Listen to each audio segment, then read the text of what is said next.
ఎన్నో దాన ధర్మాలు చేసి యయాతి 1,00,000 సంవత్సరాల పాటు స్వర్గంలోనే ఉన్నాడు. నువ్వు నీ పిల్లలకి ఎలాంటి మంచిని నేర్పించావని ఇంద్రుడు స్వర్గంలో ఉన్న యయాతిని ప్రశ్నించాడు.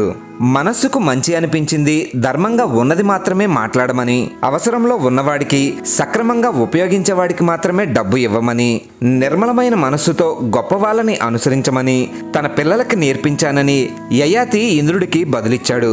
ఇంద్రుడు అందుకు సంతోషించి 1,00,000 సంవత్సరాల పాటు నువ్వు స్వర్గంలో ఎలా ఉండగలిగావని యయాతిని ప్రశ్నించాడు.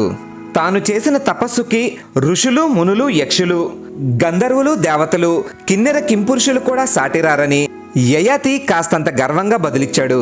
ఇంద్రుడు కోపోద్రిక్తుడై యయాతిని భూలోకంలో పడమని శపించడంతో యయాతి స్వర్గలోకం నుండి కిందకి పడిపోయాడు.